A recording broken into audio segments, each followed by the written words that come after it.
wakil BP2MI adalah tidak ada anggaran, maka sebagai last resort anggaran Kemlu digunakan untuk membiayai rumah sakit ketiga PMI kita tersebut. Nah, namun belajar dari pengalaman tersebut, kesepakatan rapat juga agar kasus ini tidak menjadi presiden, Bapak. Jadi harus ada mekanisme pelindungan yang disiapkan oleh badan terkait dengan P3MI yang diberangkatkan. Jadi bagaimana mekanisme? Apakah ketika ada kasus yang sama, bagaimana mekanisme? Tapi ini kasus bukan kasus ketenagakerjaan, Pak. Nah, kalau sesuai dengan Ini kan kasus bencana. betul, Pak. Tapi dalam definisi di BPJS, ketika berangkat ke luar negeri hingga kembali itu adalah dalam status ketenagakerjaan. Ya, Seperti itu. Nah, Jadi maksudnya kejadiannya ini bencana ya, itu maksudnya. betul. Nah, itu Kalau bencana, bagaimana mekanisme? bencana negara pasti Ya. negara. Nah, ya.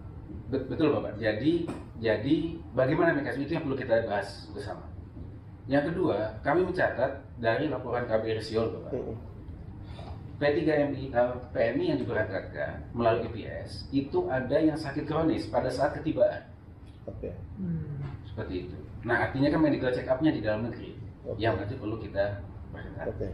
Kemudian ada kasus kecelakaan kerja karena PMI-nya tidak memahami bahasa Korea. Seperti itu. Artinya ada kecelakaan kerja. Nah, ini berarti masalah bahasa juga perlu kita tingkatkan pada saat sebelum keberangkatan. Dan kemudian angka kaburan yang IPS ini cukup tinggi dan ini menjadi catatan dari pemerintah Korea.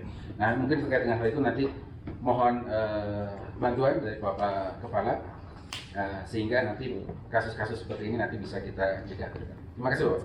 Terima kasih Pak Yuda. Terkait mereka yang sakit ya, nah ini harus clear pandangan kita nih.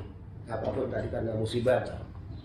BP2MI memahami Undang-Undang 18 bahwa selama warga negara Indonesia di luar negeri, warga negara itu bisa diidentifikasi apakah dia pelajar, apakah dia mahasiswa, ataukah dia pekerja migran.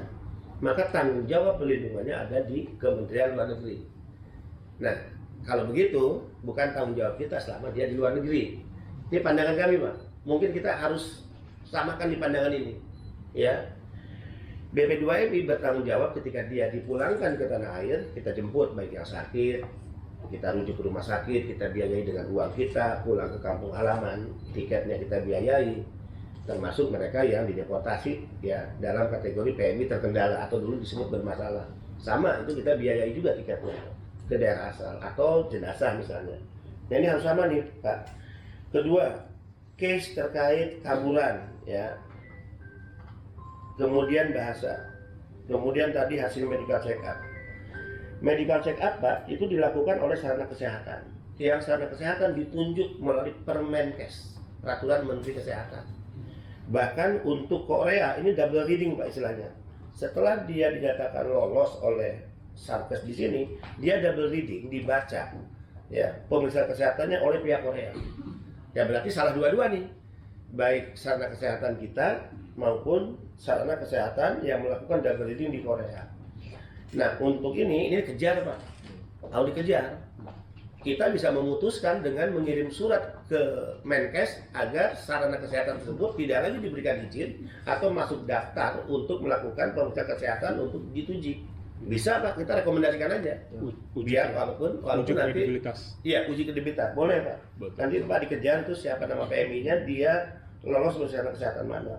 Kaburan. Nah, ini saya setuju Pak Yuda. Untuk kaburan ini banyak dialami oleh mereka yang kerja di sektor fishing. Saya, Pak, termasuk yang protes terhadap Korea. Ini kita buka-bukaan di sini. Korea belum menentukan standar yang benar terhadap PMI yang dikirim G2G, khususnya sektor fishing.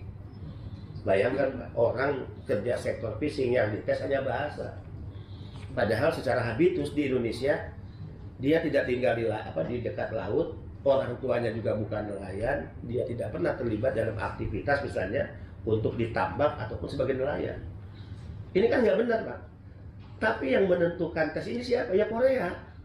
Nah, kami sudah menawarkan pada Korea, begini aja deh, saya bilang, Kalau Anda hanya melakukan tes bahasa tanpa tes kompetensi dia untuk kerja di sektor fishing, bisa nggak kami ambil alih untuk memberikan pembekalan mereka, misalnya bagaimana melempar jangkar keliling laut, bagaimana dia tidak mabuk selama di laut. Ini kan enggak, Pak, oleh Korea.